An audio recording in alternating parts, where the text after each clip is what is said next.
All right, everybody. This is the July meetup. Thank you all for coming out. I'll run through a few things here, and then we'll start the discussion or the presentation.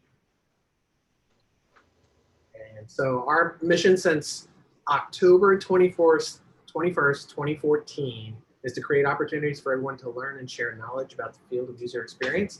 That's not just UXers, that's for anyone that is interested. So if you know some engineers, some project managers, POs, anyone, CEOs, have them come out.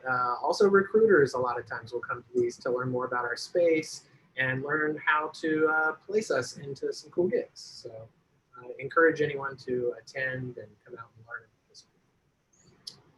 Also, thank you all of you. Without you all being here, we wouldn't have a meetup. So thank you all for being here.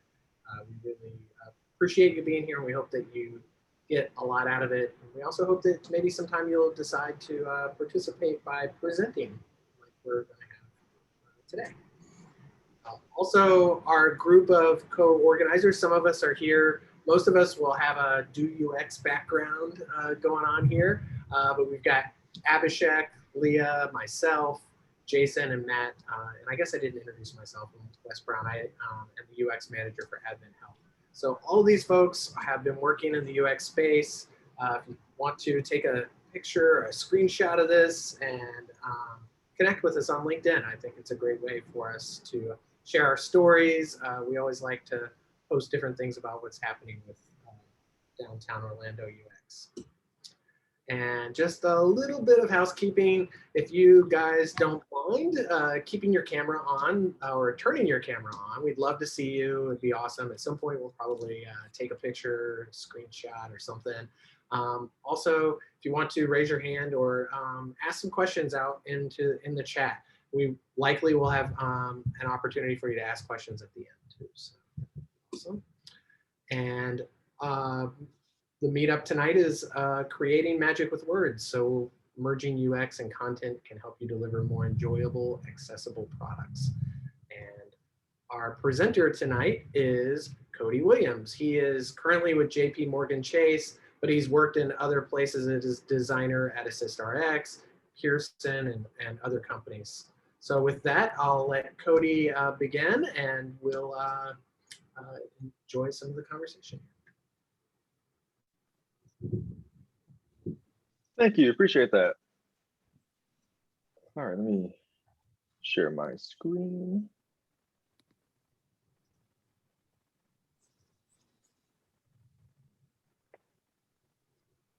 All right. Everything coming through on your end? Looks good. All right.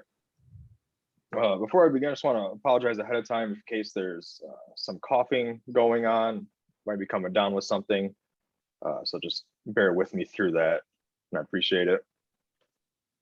Also, I do like the raise hand feature. So if there's a particular slide I'm on and you have a very important question that you want to ask during that moment, feel free to raise your hand and we'll try to get to that right away.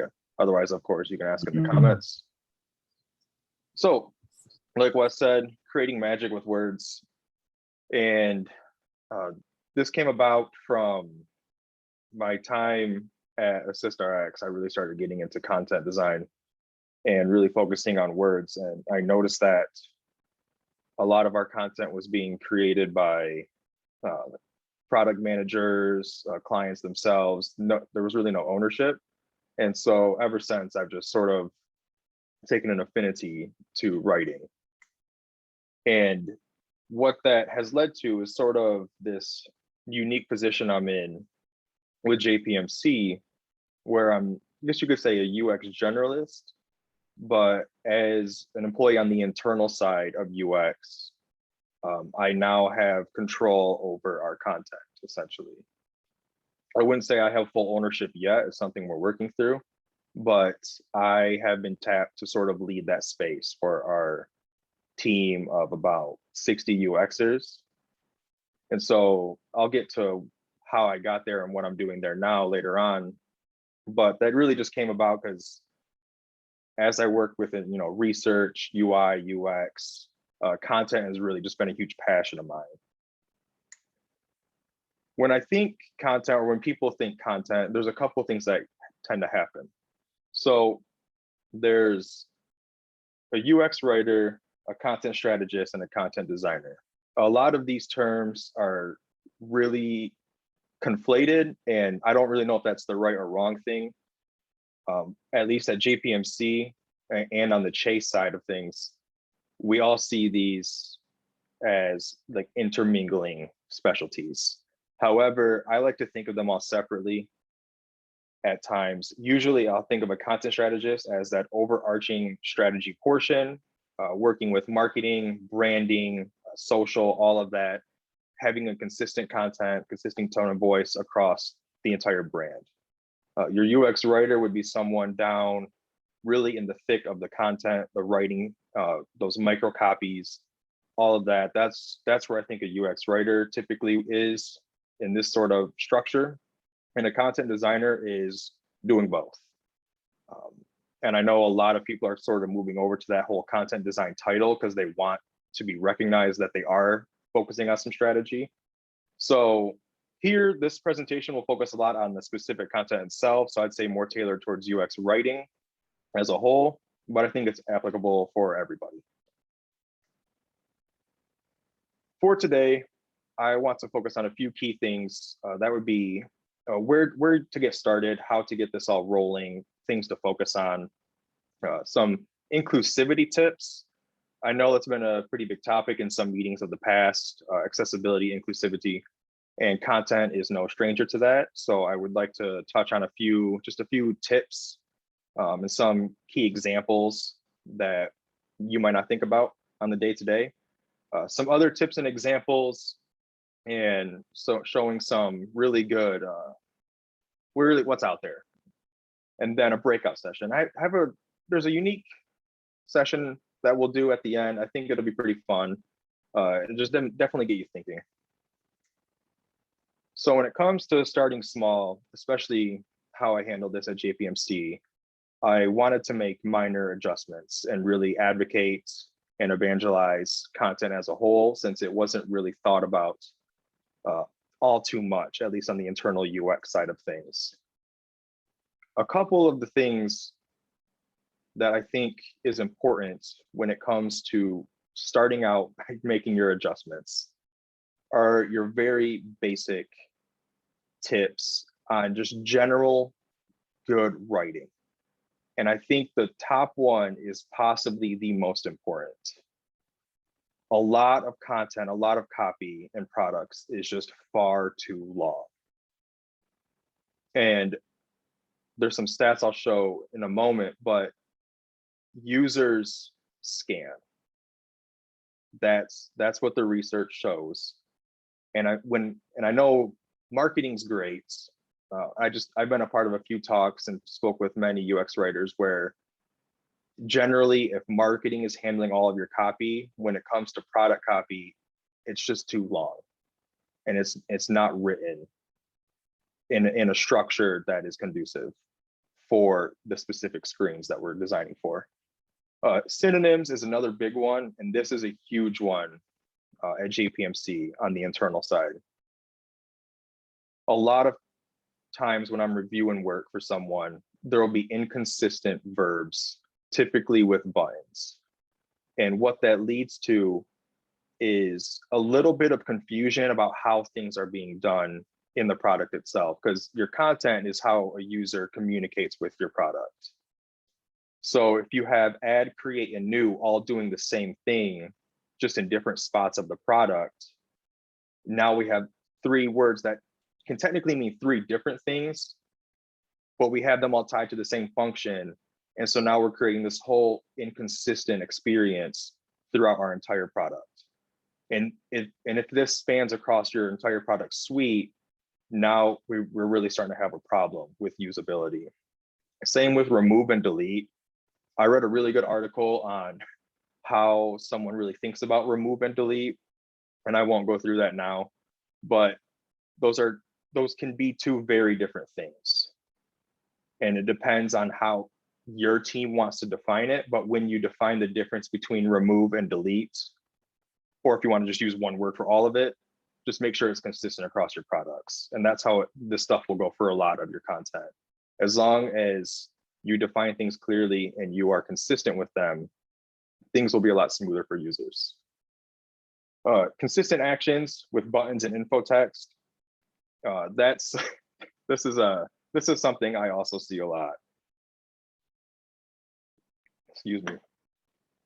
And that is, our product teams love to throw in words in the middle of your standard buttons. Another is a huge word that they love to throw in to buttons, and it's just not necessary in most instances. Just like if you were to add a row, add contact, another is just a redundant term. In these instances, that's not necessary to get the context across.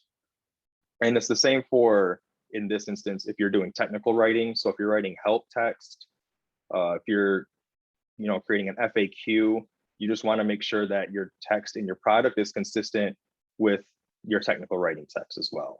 So across this is kind of where content strategy will come into play, in that overarching view of how to structure everything end to end. Lowering the grade level,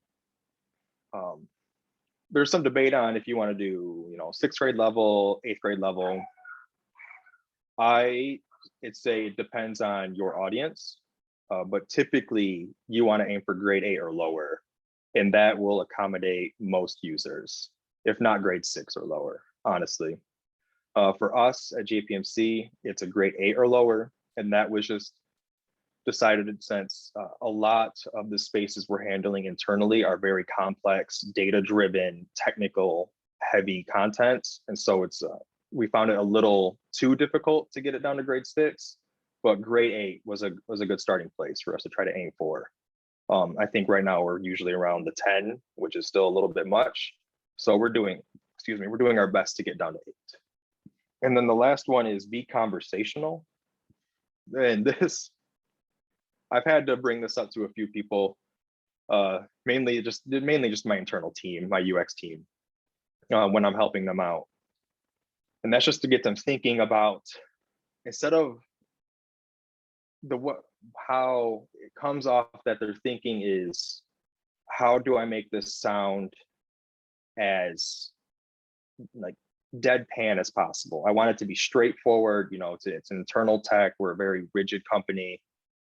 I want this to be just strict, technical, to the point. What that ends up happening is it just creates something that's a little bit robotic and just a little bit lifeless. And so I'm not saying introduce humor into it, but when I say be conversational, in many contexts, you could think, would I say this in day-to-day life? And then from there, you can try to sort of structure your content to be something that's more easily scannable. Since we established user scan, if it's something a little more conversational, something they're used to in day-to-day life, they'll be able to pick that up more quickly as they're scanning your content. They're likely not going to read word for word. And I say that because Nielsen Norman did a really good study. It's a bit old now, but it's still applicable here. And I got this from a researcher at Redbox when I watched one of her speeches on doing research for content. And she brought up this great study, and I think it has some really good key highlights to think about. So on nearly 80%, nearly 8 out of 10 users scanned the content. And that created a situation where 28% of your words were read. Now, as a content designer, that's a little discouraging, right? Because we take pride in what we're writing, we take pride in what we do. But if nearly a fourth of what we're writing is being read, so 3/4 is not, like, what's the point? Well, the point is, when you look at that last one, if you cut, just like that first example I gave earlier, if you cut your copy, you can increase accessibility, which can increase scannability. And naturally, the total words read will go up because you're writing less. And in this instance, I would say less is more. Obviously, don't cut to a point where now your user's wondering what the hell's going on. but cut it to a point where they can get their information quickly and easily. So at JPMC, the approach I took really had to do with, like I mentioned, evangelizing and then creating a safe space to kind of keep things moving. And so the first thing I did was very similar to this, is I hosted a learning session that had our entire UX team, so nearly 70 people on it, where another person and I pretty much dove deep into content strategy and UX writing and how we could sort of transform our products to be more usable and accessible. It got really good reception, and at this point we had no intentions on really starting this stuff out. This was just to inform everyone of what this actually is. It got really good feedback and people were really excited. Unfortunately, that other person left, so this left me to be on my own in this instance. But I still wanted to push forward with kind of continuing the evangelizing of UX writing. And so I took a cue from our accessibility team. Our accessibility team has weekly office hours where you could just jump in, have them review your product for accessibility, give some feedback, and go back to your day-to-day. And so I wanted to bring that up for UX writing. So I pitched it to our leadership and our executive director. They loved it. They wanted to continue UX writing going on. And so now I have a weekly UX writing session where people can just jump into Zoom, have me review some of their writing or just ask some questions. And it's helped out some of our UX teams a lot. We have, especially in finance, our finance team, just naturally having been in that industry for so long, write very long, dry content and sort of bring that conversational tone and, maybe cut some stuff out. We can really help speed the process along.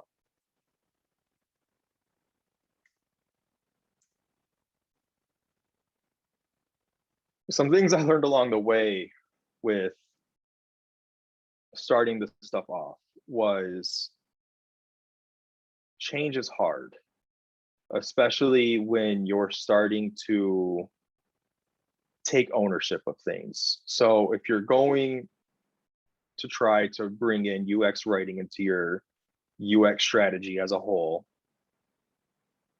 just be prepared for some pushback and just naturally take things slowly. And that's where those little tips in the beginning come into play. Just make those minor adjustments or try to make those minor adjustments over time. Grow that strategy over time. Consolidating ownership is difficult. Sometimes people don't want to give up ownership of their content, but you can always work with your UX team to build out a list of needs and then work with those owners there and try to come to an understanding. It's worked really well for us. We've been getting great feedback from product teams. Sometimes some product teams are really happy to just get it off their plate, but others really want to manage control of their content. So we have to try to work together. And then as you're doing this, keep others in the loop. It's easy to become siloed, especially if you have a larger team. But if you're keeping others in the loop as you're trying to build out your content strategy, that'll be easier over time as you start to take on bigger initiatives with content, like creating a content guide, a tone and voice guide, some larger sweeping changes. Some of the best things that you can do in the beginning is a glossary or a word list. The examples from MailChimp. Especially like for us, we have very technical heavy content, like I mentioned. So having a glossary of words and how they're written, and then also a word list or like this, vice versa, of definitions. Because in our research, we have noticed that there are a lot of terms that we use, and some we're able to change, some we're not, that are very hard to understand and remember for our users. And so we either have to try to work with that team to come to an understanding on an easier term to remember, or we have to implement another tooltip, which, death by tooltip isn't really the greatest, especially for accessibility. And then we have to create that glossary of terms. Another is a checklist. This is from UX Writers Collective, and I'll have a list of resources at the end of this presentation, which will link to this download. Really good download. But starting with a list of best practices just to review your content with all of your teams. Again, some of these are bigger than others. You may not be able to hit all of these, but again, the goal isn't to really just be perfect. Content can always be improved, just like design. It's just to start that improvement and to get things moving along. Does anyone have questions yet? I don't have the chat up. Trying to find that infamous mute button. Yeah, on some of the stuff that you've already covered, Trey had a question about how do you determine your grade level of your audience or your users? Is there a technique that you can recommend? So I think for us, at least, I can't think of a technique for that. That's universal for all teams. For us, it was just doing our user interviews and comparing the grade level of the current content we had written, and then updating that content to be easier. And again, it's sort of a mix of everything. So we can't really compare one-to-one grade level 10 to grade level 8 or 6, because we're doing other things in the middle there. We're cutting copy, we're changing some words. But generally, our research for our team showed that when we made these small adjustments throughout, including lowering the grade level, there was a much easier understanding throughout. So I think, what do they say? The most people, or a wide variety of, and again, I think the study was specifically on Americans, so this would only be applicable for if your users are strictly in the US, which isn't always the case, but grade 6 covered most people. And so I think that grade was given as just a baseline, because if you're writing for that grade level, you're inherently going to cover most of your users. So for us, like I mentioned, I can't think of a way to test one-to-one, but if you're writing and say you're stuck at a grade 10, but you're doing your user research and there's no outward standing issues on understanding or comprehending your content, then you're fine. It would just all depends on what your research shows. Thank you, Cody. Yeah.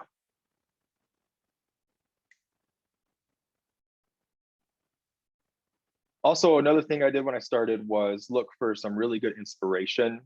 And these are two of my favorite content guides out there. They are really well structured. MailChimp and Atlassian. And as you can see, and I don't know if it's hard to read for you, but they've sectioned everything out. I mean, newsletters, legal, technical, grammar, all of this stuff.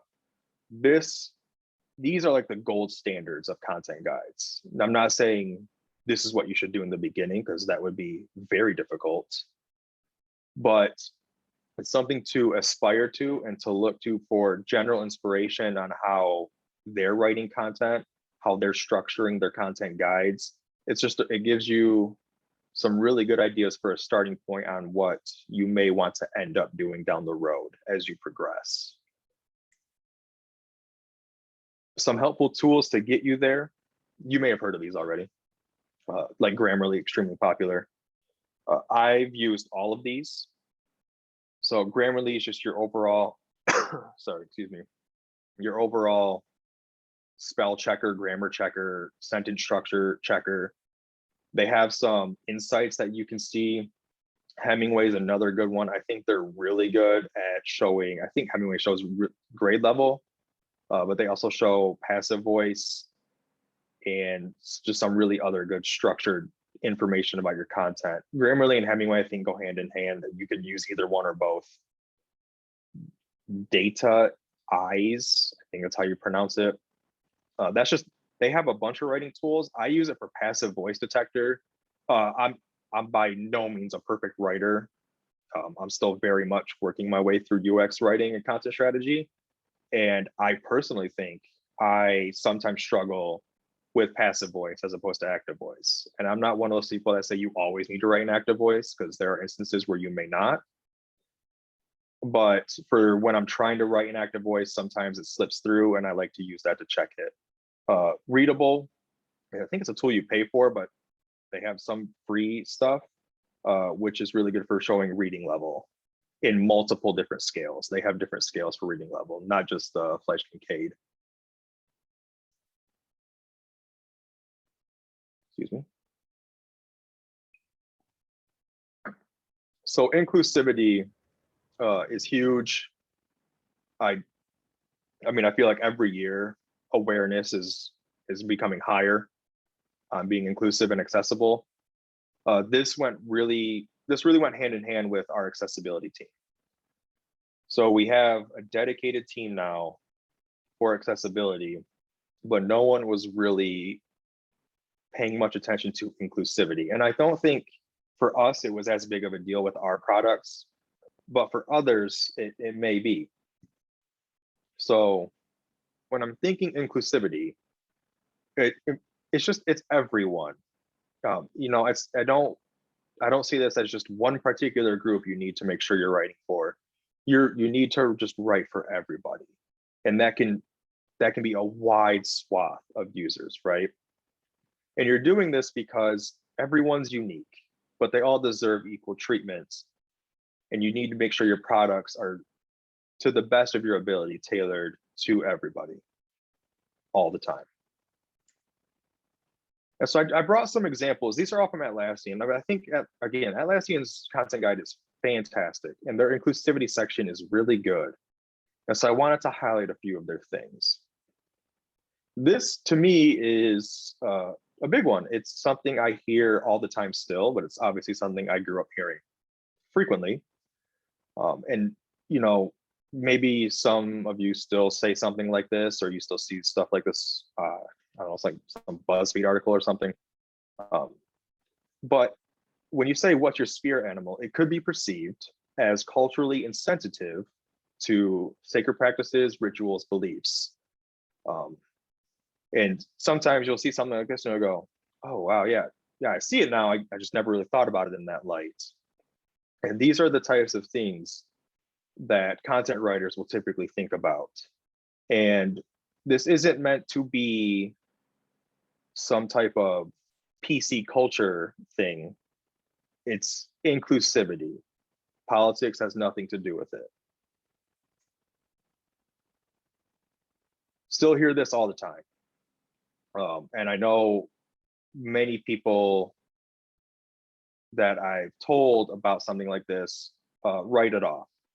And okay, that's what they're gonna do. But this is what it does. It reinforces slavery. You don't need to use it. There's another term, main. It fits perfectly. There's no reason not to use it. And so, and that's the approach I take with a lot of these types of inclusivity content writings, is does switching this up make something worse? Typically no, but not changing it can.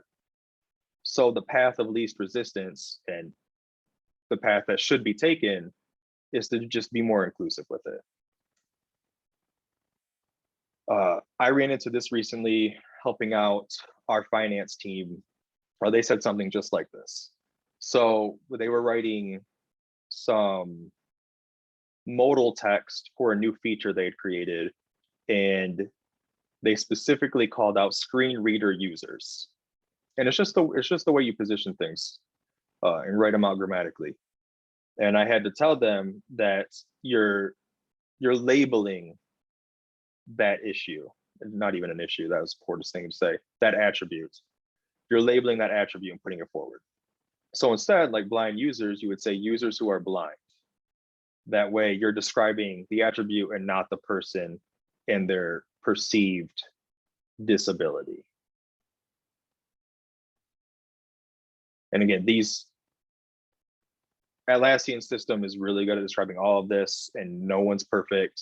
Even my slip up just a moment ago, it's just something you have to continue to reinforce and learn and be ingrained with this type of stuff.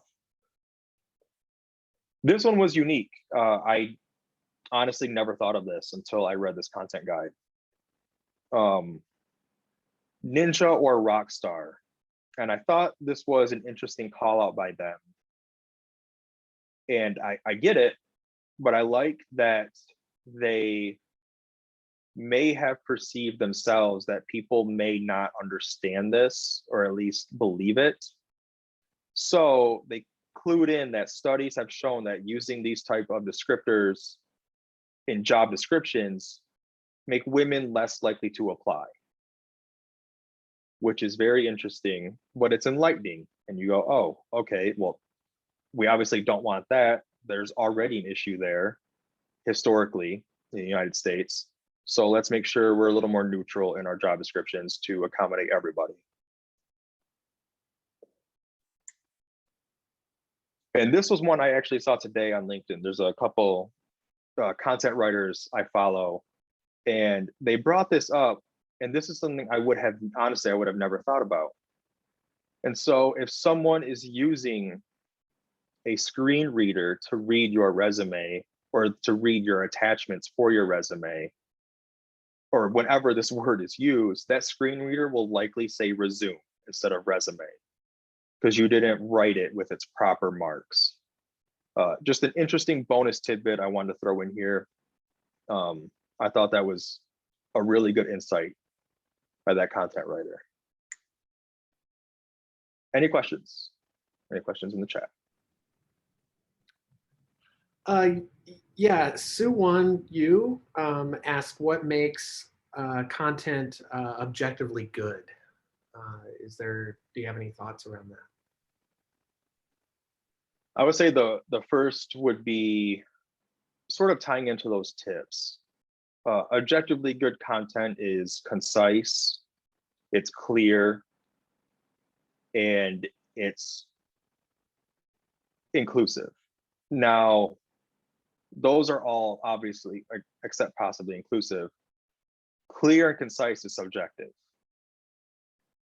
I would say if there's no fluff, if there's no excess text for understanding or for context, your content's going to be in a good starting spot. It's when you start to tie in, oh, there's the chat. It's when you start to tie in all of these things together. So, and research helps with this, but there's a lot of key factors to take in with thinking about objective content, and that's hard because it's so hard to see content as objective instead of subjective. But if you're writing an error message and they typed in something wrong and your title for your error message was "that's wrong!" Well, that's objectively bad content because that's a bit too intense for an error message. You don't need to yell at, you shouldn't use exclamation points in an error message to begin with. That's perceived as yelling. But so I'd say objectively good content it's hard to say, but it's because we're looking through it through our own lens, which is inherently subjective. But I'd say if it's clear and concise and inclusive, those are your three key markers for good content. Awesome. Thank you, Cody. Mm-hmm.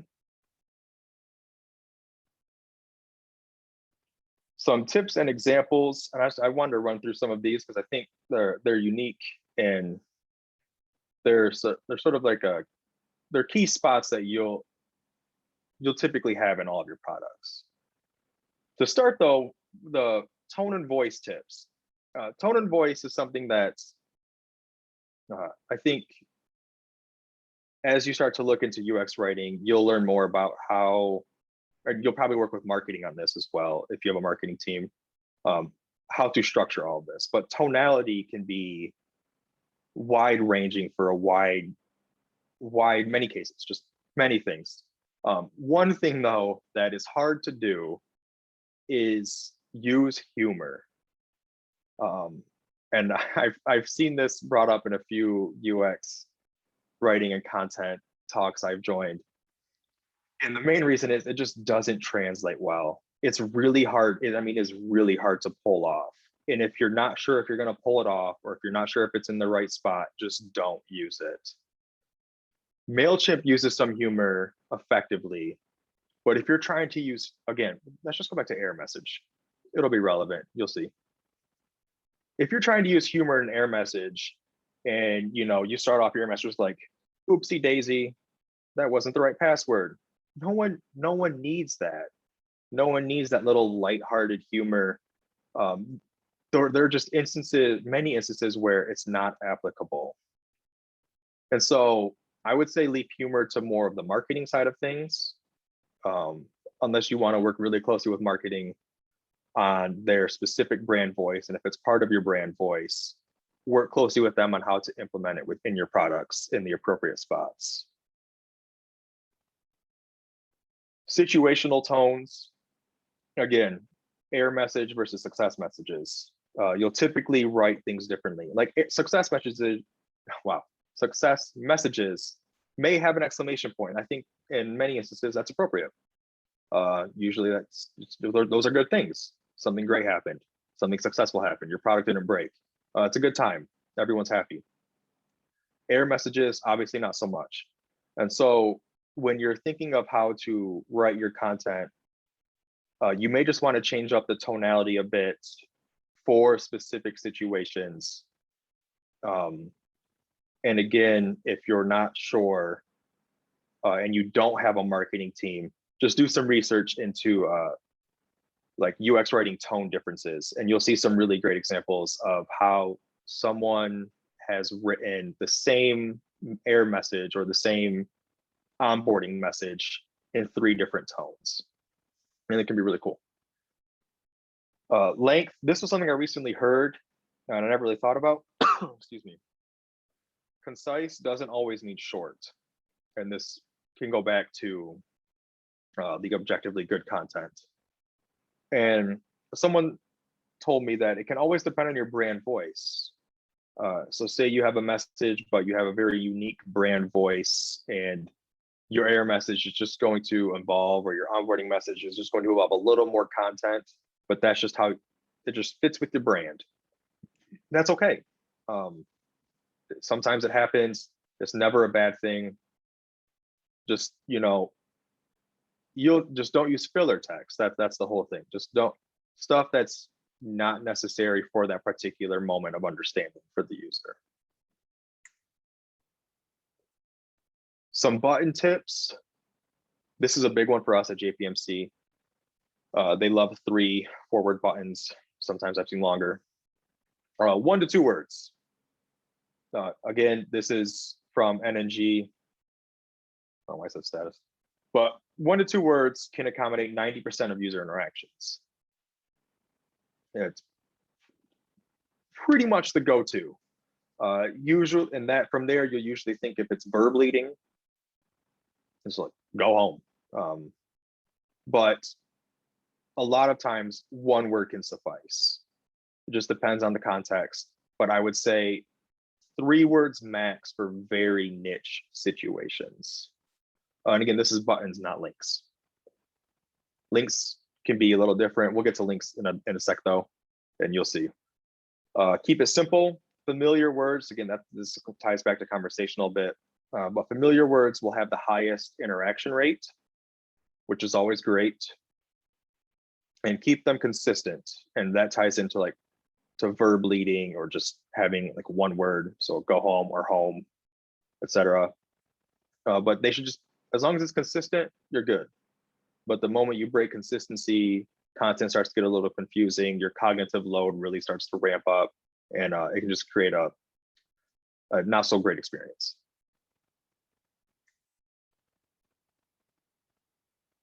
Notifications are special. So we at JPMC have had a tendency to lay on the notifications thick.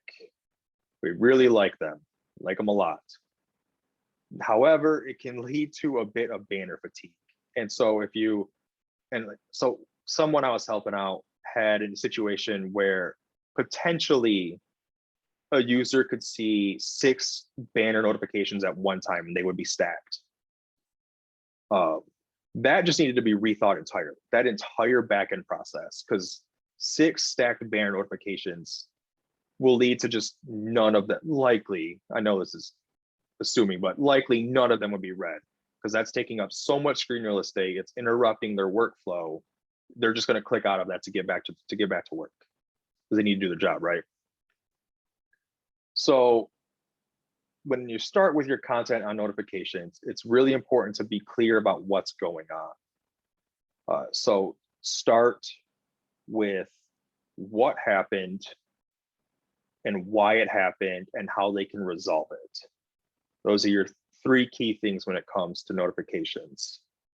Again, be wary of banner fatigue if it needs to be, an immediate modal type notification where it interrupts the flow entirely. So say they're about to click a button that's going to delete some really important data. Probably not best to keep that in a banner in the top corner. You may need to, pop up a notification that says, "Are you sure you want to do this?" Talk about the implications, etc. But just don't leave users wondering why something happened. We've had some, since I work heavily in the data space, there are some error messages that were just never really written. So it's just jargon. You wouldn't even understand it. It just makes no sense. Similar old Microsoft messages that you see, 0x00857 type stuff. No one knows what happened. And you can't just Google stuff like that for us, because it's an internal tool. So no one's going to know what's actually going on. So we need to make sure we're writing for all messages. Some examples, and this is a big one. When it comes to writing links, you want to make sure your link is as clear as possible to the overarching context. So a lot of click here, click this, go here are inline links. But if a user has a screen reader and they have the setting to just list out their links of the website, so they know they can quickly get to where they want to go, they don't want to read everything. They're just going to see a bunch of links that say click here, click here, click here, and they have no idea where that's going to go. So instead of click here to find previous keynotes, check out our underlined previous keynotes. So that way, when that reader is reading those links, that immediately pops up as previous keynotes. Oh, okay, that's what I was looking for, and they can click on that. So having really well-defined inline links can help everybody, not just user with screen readers. Error messages. This is one taken straight from one of my teams. It's not completely unrecognizable. We use the term entitlements a lot, so it may be conceivable that they would understand not entitled means they don't have permissions. I've never seen hence used in a product before. It definitely doesn't need to be used here. So a couple things I like to do is use titles, and it's not always applicable with messages. It depends on the situation and how your specific team handles messages and how you're designing them. I'm not saying they're absolutely necessary, but I like to use them for our team because I like to use titles to immediately tell the user what happened. And then I use that corresponding body text to provide additional context and possible steps for resolution if necessary. And so that one from above changes to permissions needed. That's immediately the issue, and then how they can resolve it. And so like this message could have a button to contact the data owner. We could underline contact the data owner so they can immediately contact them. It depends on how backend systems are working and how you can handle error messages with your dev team. But that's the initial reasoning here. And that's why I like to use a title body text approach for many messages.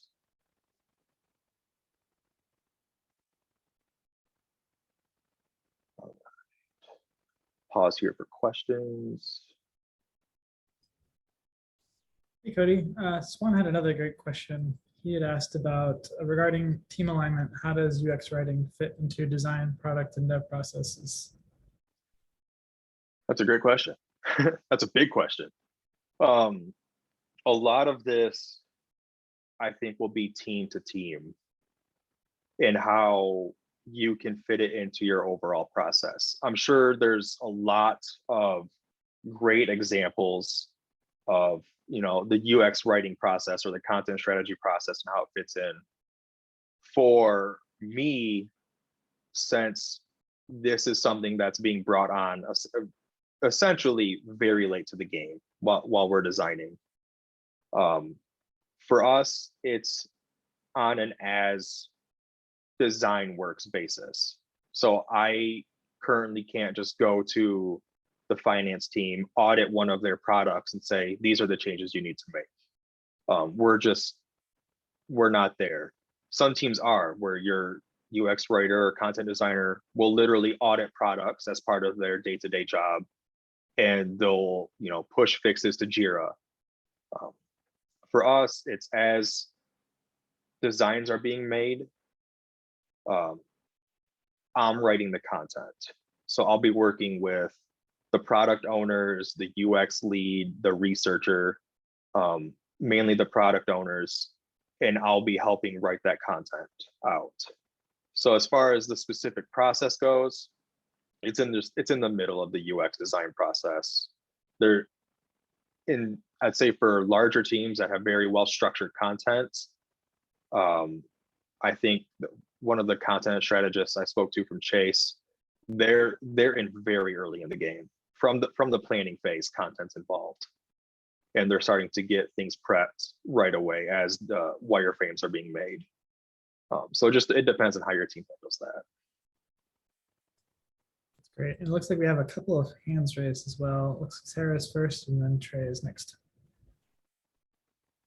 Hi, yes. My question was pretty similar to the last one, so I think you already answered part of it. But yeah, I was also just wondering how UX writing, or when it typically comes into play in the overall design process. And maybe a more specific question would be, is there an ideal point in the design process that you feel UX writing should be brought in? Yeah, for me, good question. For me, it would be in the very beginning, if not at least during wireframing. And if you have like a content guide where you can pull in, if you already have like key messages and key structures in place and you can just pull that in, that's much easier. But for us, where we don't have that stuff yet, not on the internal side, if I'm brought into wireframing, I could at least be prepared for how long or how to structure that content and to make sure everything fits. And that way the designer can be aware as they're starting to move to like mid fidelity or high fidelity, they're not, creating a space in a product for 6 lines of copy. I've already provided them at least the draft copy, not lorem ipsum. Avoid that if possible at all costs. Drafting the draft copy into the design, and so they know, oh, well, this is only 3 lines of text here. Does this change my design and add the other situation? So it's just working hand in hand with the designer and how to best structure the content with the other design elements throughout. That's where I would like to be. Right now, it's more of a at the end of like at the end of the high fidelity phase. I'm reviewing copy for everybody, so it's it's a little more constricting, but better than nothing nonetheless. Thank you. Mm-hmm. I saw a question about brand standards and guidelines. So in the Chase side of things does have that.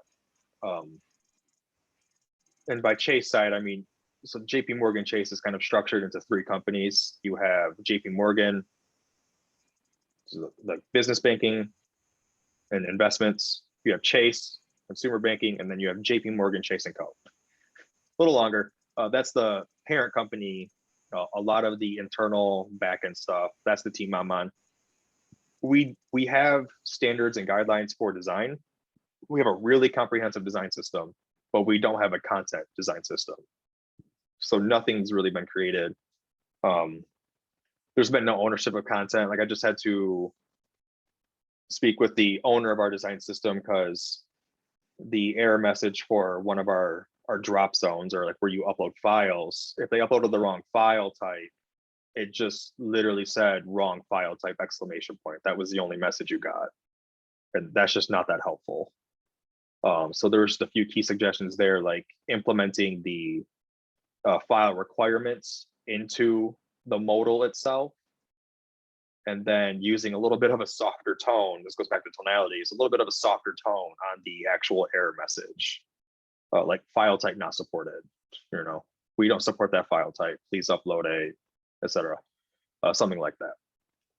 But yeah, sorry, long-winded. Back to the documents and standards, though. It's not something we have now for content, but it's something we would like to get to eventually.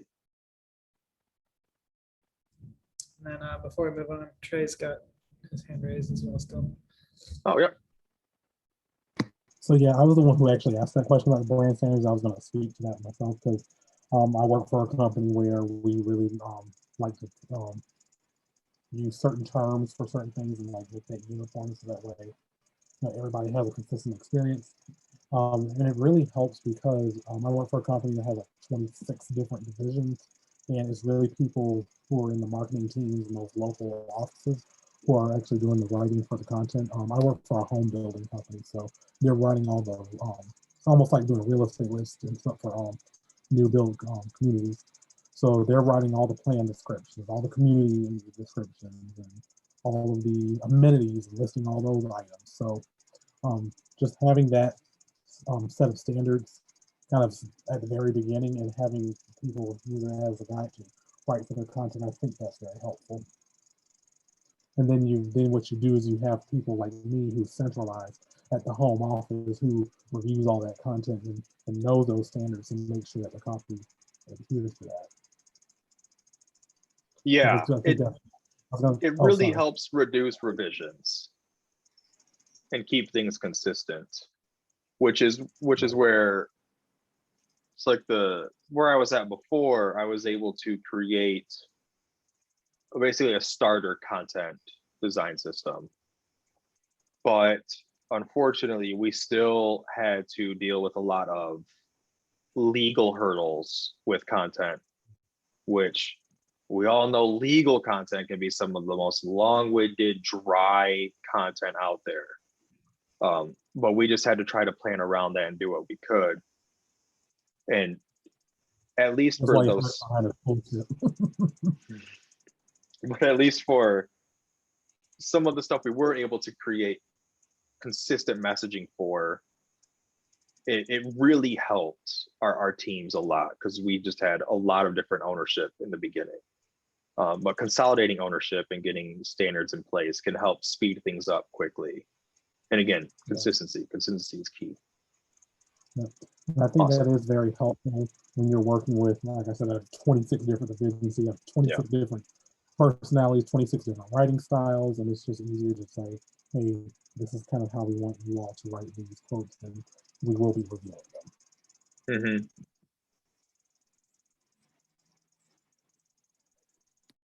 Awesome. And so another example I wanted to point out was specifically about notifications and how, and this sort of, and I'll dive deeper into this, but this is one specifically from something I worked on recently. And I never knew how to frame this sort of thing until a conference I went to, UX writing conference I went to. And they called it magic, just like magic content. And I thought that was just a really good way to describe something like this. So there's instances where you can bring in contextual content to make things just a little more pleasant, using common timeframes, interactions, anything that can be gathered from data, responsibly, to provide a better understanding and a more unique experience. And so in this particular one, in addition to just possibly cutting this copy literally in half, we were able to bring in some context into the timeline. So instead of putting a date up there, and again, I don't always know what exact date it is. Like if you had just asked me literally right now before I looked at the clock, what's today's date, I would not have known. But at least if you say this model was updated yesterday, they literally know it was just updated yesterday. And then a link to view changes instead of that long-winded. And again, this helps out with writing out dates. And obviously you can't avoid this if it's the day. If it's the next day, you have to put the date. And having a consistent date format is very important. So there's another tip. Always keep your date formats consistent across your products. And because if you have products across the world, dates are written in different formats. So it's also possibly great to just write out the month, or instead of the whole month, abbreviate the longer ones, AP style, if you have a follow a style guide. But writing out the months can help alleviate that when it comes to dates and content. So it's a little less confusing. But when it comes to contextual magic, another example is back to our finance team.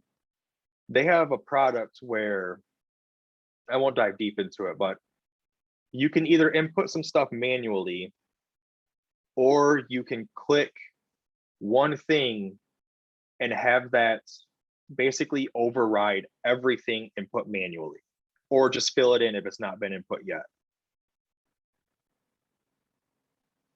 The way that they got to that screen wasn't through the input version and then just they could click a button to go to a new screen and implement that stuff. So what I'm trying to get at is a user could go into this overwritten section and just immediately override all of that stuff. And they got a message about it, but I told them first they need some type of message to indicate that that's a serious thing that they're doing. Because if one of their coworkers went in and input all this data and now you're just going to overwrite it without a second thought or on accident even, that's a huge deal. So they needed a message. They didn't have one. Another thing I wanted them to try to consider with, depends on dev and what they can accomplish, was something a little more contextual. So say they input some stuff manually, and then a couple days later, their coworker did, but they didn't know it. They didn't know that someone else went in there, and they just go to override it. They say, "Oh yeah, I did this a couple days ago. It's not complete. I'm just going to override it with all this stuff." Well, that your coworker's stuff they just did is now wiped, and you had no idea. So what if we have a contextual message that says, Gen B updated this model yesterday. Are you sure you want to override all of their data? Something like that. It's not the exact message, but you get what I'm saying.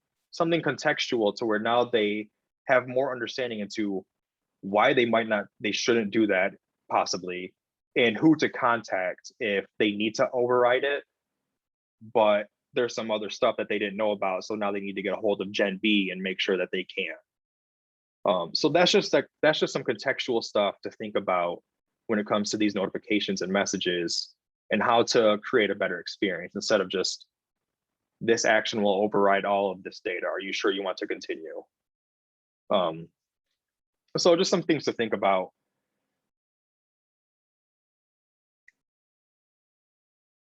Awesome, breakout session time. So there's a little session we can do. There's a couple error messages. There'll be two groups, and it's nothing serious, just working together to update some error messages. These screens were taken from a UX writing challenge, a common one online. Just something to work with as a team, maybe you write a few different versions and different tonalities, or just a few different versions in general that you're exploring, but just a way to get thinking about error messages and tonalities and stuff like that.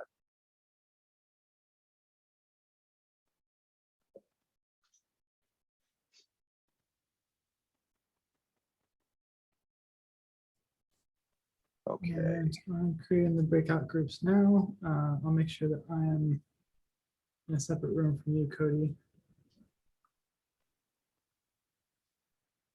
So opening all rooms now.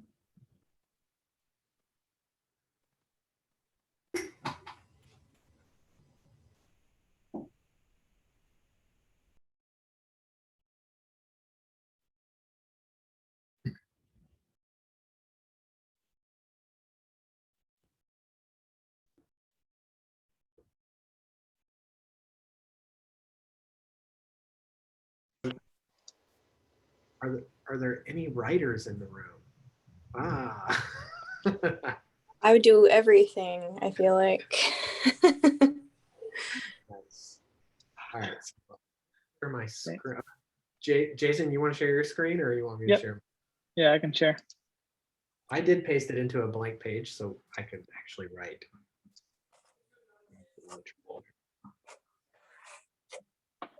All right, as you can see for this scenario, and I fall into, Kelly, I fall into that category of person who does everything. I think at my organization, everybody's a generalist. There's a few people that are passionate about UX writing, but we don't have dedicated UX writers either. So we get lots of challenges like this to work on.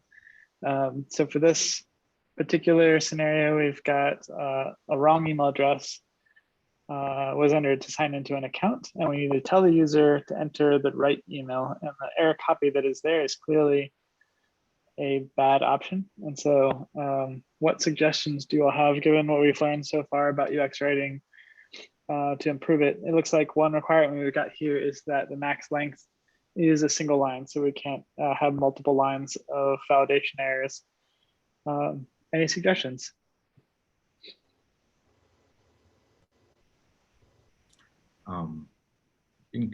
Do you say it or write it down? We can say it. We can discuss it, and then I can throw it in here, and then we can. I don't know if we're going to review them when we get back to the room, or what the plan is once we all return one group. Honestly, the first thing that comes to me is like incorrect email address. Try again. So you want to tell them what's wrong with it. It's not correct. I don't think "not correct" is the right usage of those words though. So incorrect email address. Try again. Specific to exactly what we want you to do afterwards. Are there any like branding restrictions, like tone and voice? Anything that we need to take in consideration of, or no?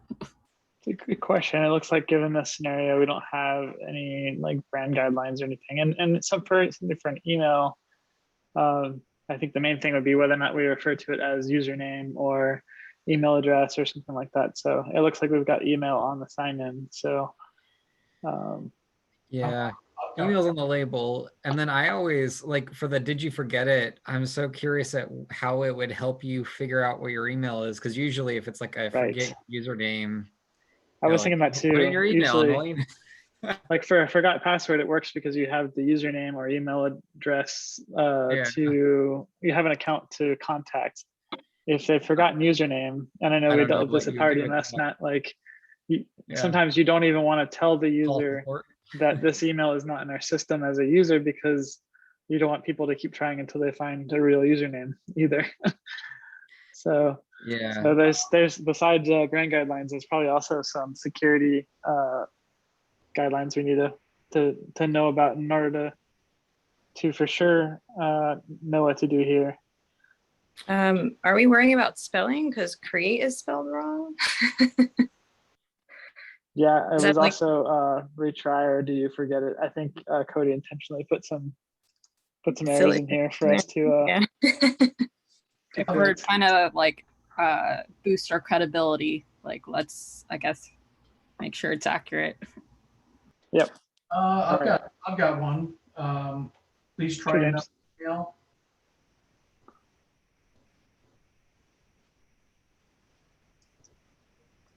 I like that. That doesn't say that, like, please try another email is a good action, but it doesn't tell the user that it's wrong. But like I was just saying, James, I don't know if we want to tell the user like that email is not associated with an account. Yeah, it could be email not found, maybe. Also keep going back and forth on using please in copy. Like I don't like the thing, something we talk about quite a bit is like the user interface is friendly but not your friend. So it's kind of, although I use please a lot in normal conversation, so going by that, I think it's relatively we could use it, but also it's like a computer talking to you on some level. So what is it sort of asking you for? So I don't know what the, I guess, paradigm there is. And, going back to the security restrictions, this is something that I've been working through lately. And so where my company personally has landed on this is in giving error validation after a username and password combination isn't recognized. And that's been, oh, sorry, let me turn my PO. Yeah, so after the username and password combination isn't recognized, so that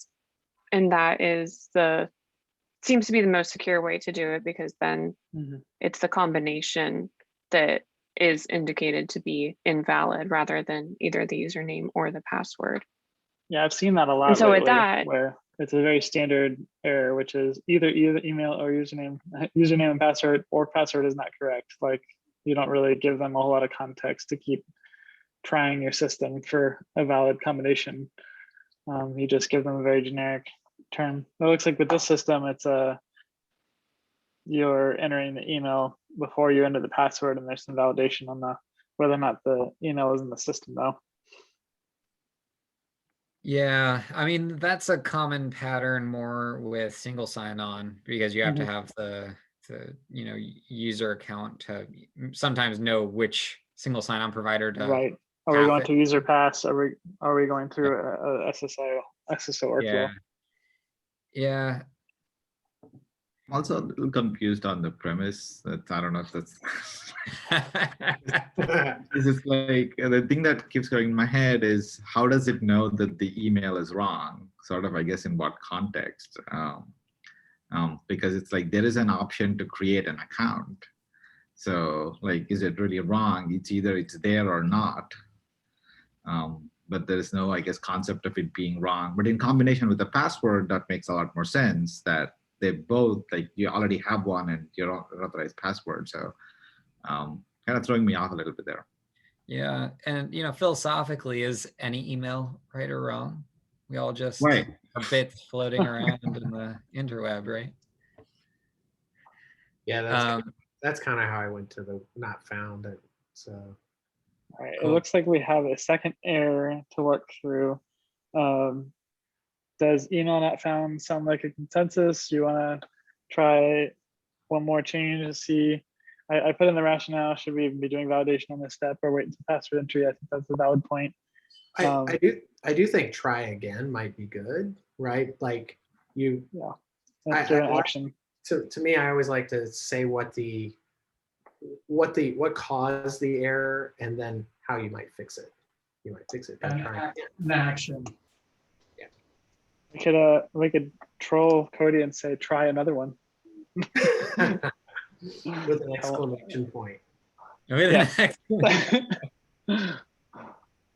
All right, let's that was a good discussion. It looks like for the second prompt, we've got a user is creating an account. When they come to the step where they're asked to enter their name, they get an error message. A fraud detection software thinks their name is fake, but it's wrong 5% of the time. Challenge, write an error message that prompts them to fix the error without shaming them for having a fake sounding name. Also must be single line. I take issue with this. Like, why is a 2-letter name even a problem? Like, is it that we think most of the time if somebody's only typed in 2 letters and hit enter, they like typoed, like fat fingered something? Is that like the problem? Yeah, I think Like, why do the we issue, care? it sounds like the issue is broader than like, oh, it could be insert spammy, like part of a name underscore 4 digits is what they're trying to register with, and we're determining that it's possibly a bot account. So I do think like the 2-letter name is also throwing me off. Like if you don't allow 2-letter names, then the error message should say choose your username that's at least 4 digits or whatever the requirement is, which is And different is than this a a fraud username detection or is system. this like your first name? Because it seems like it's you know, the person's first name. Yeah. And Good point. Yep. people are allowed to have 2-letter first names. It is the name, because the scenario Yeah. says when they ask to enter their name, they get an error message. So I mean, O is a perfectly valid first name. So So that's- it's just to I've like, never run into a validation on a first name, but then I probably don't have a first name that's going to be picked up by a fraud detection system and say, but why would anybody attempting fraud use a name that is potentially, you know, we'd think they'd use the most generic sounding name possible, but And then what happens when you hit claim valid? Like, Right. just that I'd bypass this. like to know you too. know, I mean, Like, I think maybe the best path wouldn't even be on this screen. It would be another step once they've submitted the whole form to say like, all right, here's everything you put in. Does this all look right? And you say like, yeah, that all looks right. Just like have them, you know, double check what they entered in the form. But I don't think that would happen in this moment. I think this is an inappropriate error in my opinion.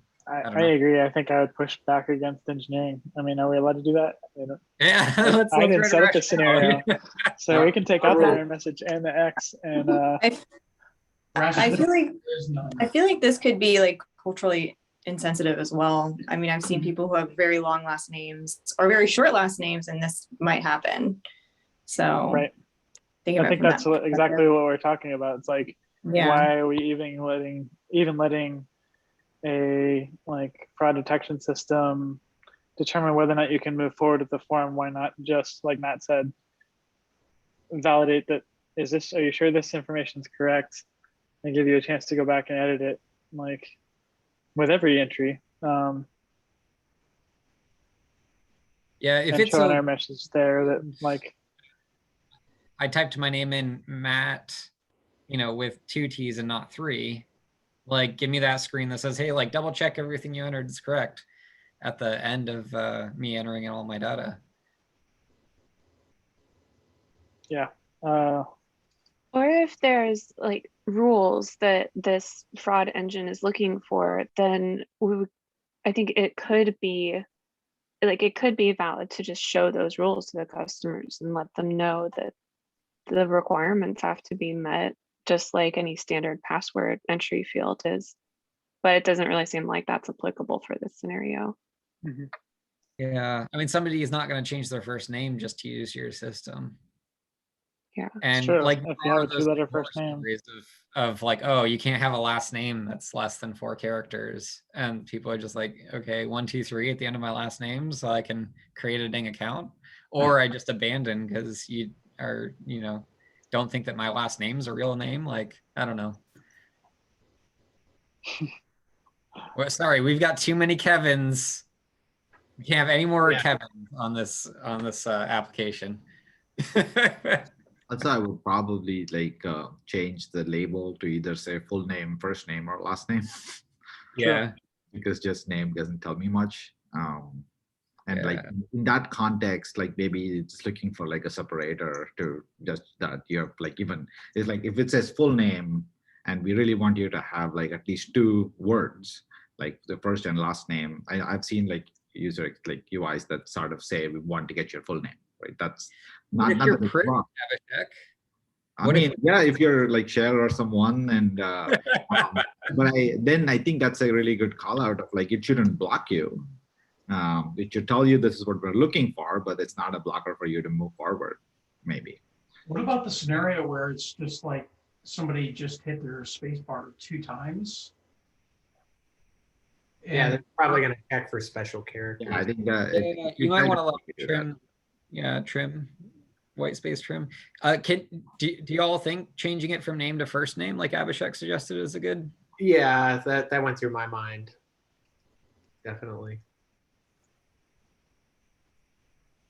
And I like mean, that. Tough without That's full that's what I meant on objective requirements too. It's like yeah. if the first name can't contain a certain list of special characters, then yes, you can show a validation message because we can't store those characters or whatever reason. Or if the first name must be more than 2 characters, but that in itself is problematic because it's possible for somebody to have a 2-character first name. So this is a good use case for push back on process and find out where there is some flexibility in this fraud detection system, whether that fraud detection system can flag the account internally as opposed to alerting the user with a validation message. I think removing the validation message altogether is probably the better path here. I can't think of a good validation message based on a fictional fraud detection system that's wrong 5% of the time. Why we justify showing an error message to the user. I feel like the context in which this sort of applies is like email, where we can sort of tell you it doesn't appear to be a valid email address, but Right. then pretty much all we're validating for us, like, do you have an @ and a .com or something like that, right? That's what tells us it's not a valid email. The characters don't really matter. So you could say xyz.co and that's not a site and you don't have an email there, but the system's going to be like, you can move forward because you have like the basic frame of it, right? But with names, there is no such thing. So there's no way we're validated. For the sake of time, we probably should jump out of this and see what wrap up Cody has. We've got some good stuff there. Sounds good. I will broadcast a message to all rooms saying 1 minute and we'll all rejoin the main room. Cool.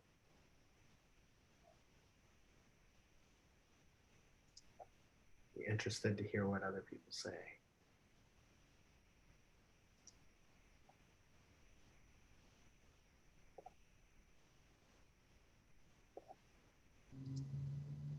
I think I jumped back and I jumped back again. I was trying to see if I could just close room 2 here since we're done. I'm just gonna go ahead and close all rooms.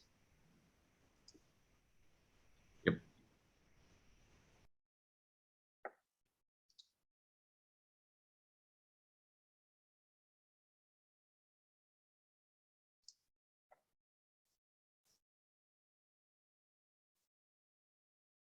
All right, our group made it back. And an Aaron Aaron. Hello. Hey. with cool blue lighting. Do you prefer a different color? Yeah, blue's fantastic. Very chill. Ooh. Some mood going on over there. Party for sure. I can do that too. Yeah. No, maybe not.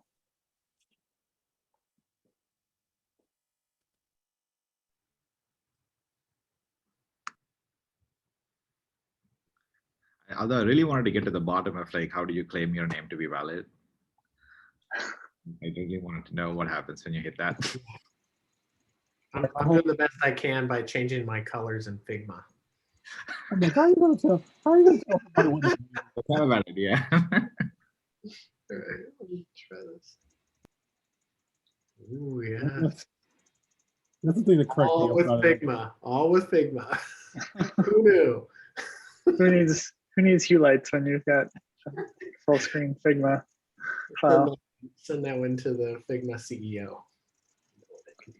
All right, Cody, how do you want to do the case study? You want to talk through what each group came up with for both scenarios, or?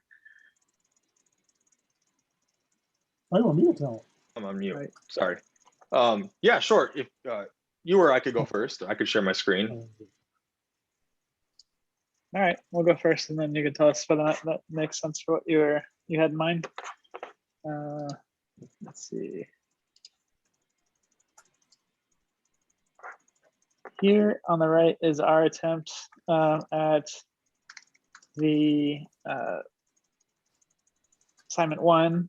We talked through a lot of different potential error messages, and we settled on email not found, try again. We talked through whether or not we could potentially have a forget option, but given that it's the email address is the username, we probably isn't a right way to do a like retrieve username with that sort of scenario. So that's why we don't have a link in there with a forgot link like you'd have for password. We also didn't know if it was a test, but we fixed the word create on create account too. You want to jump over to your team's solution and rationale? Oh, on the rationale side, we also, in our discussion, we talked about security requirements, and a lot of times when there's a two-step process, it's because, as Matt was saying, there's oftentimes SSO involved, and you got to determine whether or not that account authenticates through username password or through an SSO system. And a lot of times with two-step systems, you don't do any validation at all in the first step. You wait until they enter password and say either the username or password is incorrect to avoid bad actors from gaming the system and trying to guess combinations. Nice. Yeah, it was a unique one. All right, let me share my screen. Our team went with the number 2. Oh boy. So we all thought this was a very particularly unique challenge. But first things first, this obviously sets aside ethical design. This is a really, to me, unnecessary, to all of us, unnecessary fraud detection step. It's practically shaming someone for their name, which is awful. So that aside, we were just taking it as is and trying to go about. So the first thing we had thought of was having them confirm the name.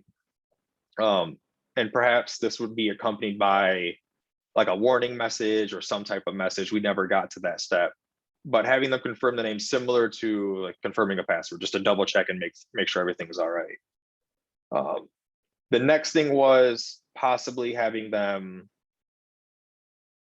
confirm, like literally click something to confirm their name, but this is also, I mean, this was difficult. This would be difficult to implement, especially if this was on mobile. The touch targets would be way too small, way too close together.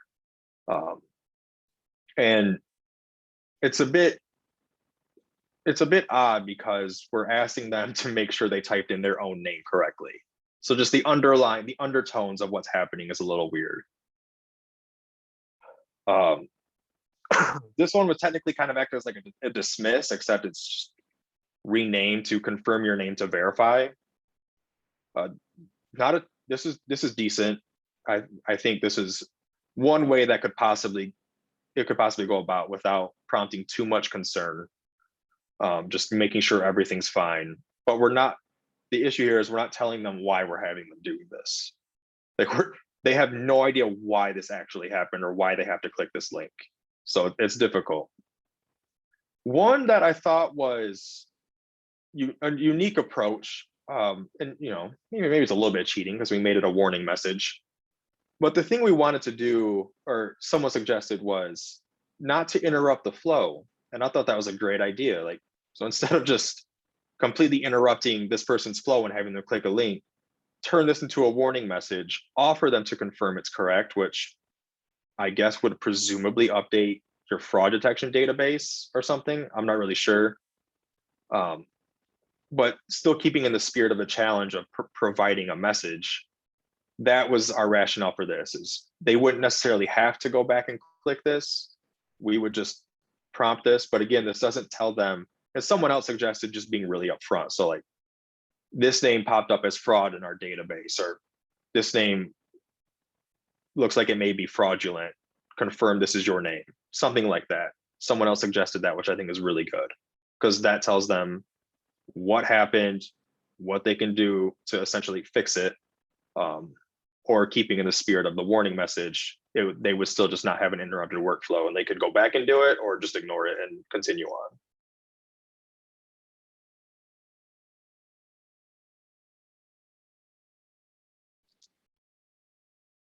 Yeah, unique stuff, challenging. We discussed this one as well. We ended up removing the error completely and talked about pushing back. I know Wes said it, but we kind of talked about pushing back on the requirement and having to see if there was a way we could flag the account internally instead of showing the user the error message, or have them confirm on another step. Yeah, agreed. Yeah, that would be, I think that would be the best. Cool, well, there isn't much. I think just my final thing to take away is hopefully I didn't overwhelm anybody and this wasn't too overwhelming. Again, we'll provide a link. I made this a public presentation, so we can give you everyone the link, and there's some resources here. You can look more into it and some helpful stuff. But just, small steps, take it one step at a time, enjoy the process. I love content. I think it can really improve products, and it can really help elevate that experience. Thank you. Awesome. Thank you, Cody. And everyone, if you could maybe come off mute and give him a round of applause here real quick. Thank you, Cody. That was some great information. Thank you, Cody. Thank you. Yeah, thanks, Cody. That was great. Yeah. And again, just so everyone knows, there are resources at the end. I wasn't lying. We never thought you were. 1 second, let me get my slides back up here. Yeah, Cody, also, thank you. It's great to have some sort of interaction with the group, and I know that can be challenging, especially when you're talking about words like this, but that was a clever way for us to be able to work together on this. So that was cool. Thank you for doing that. 1 more second.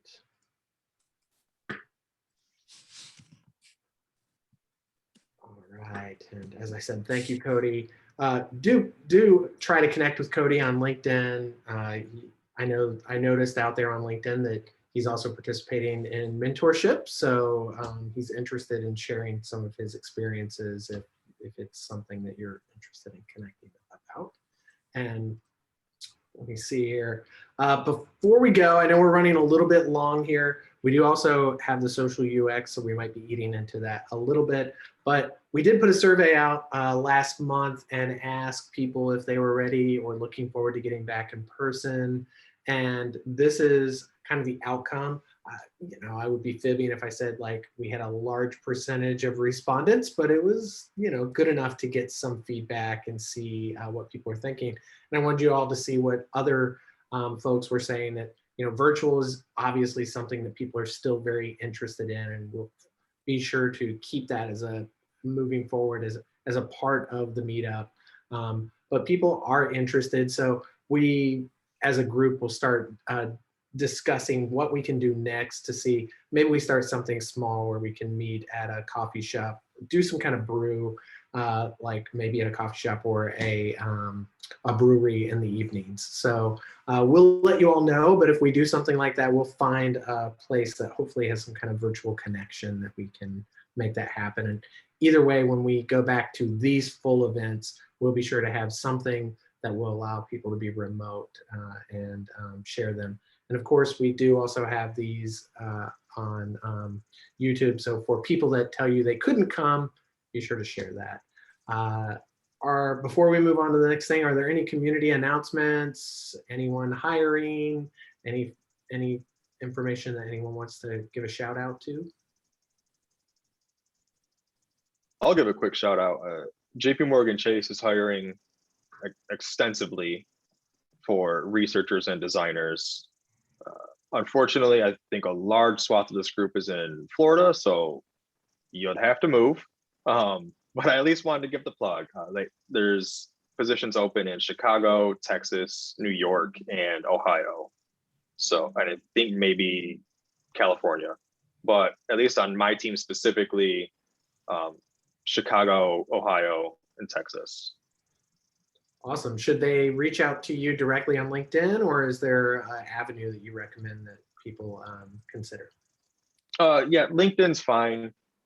If you're more interested in the inner workings of the internal UX team, if you just want to go ahead and apply, just the regular JP Morgan Chase career site will be the best path forward.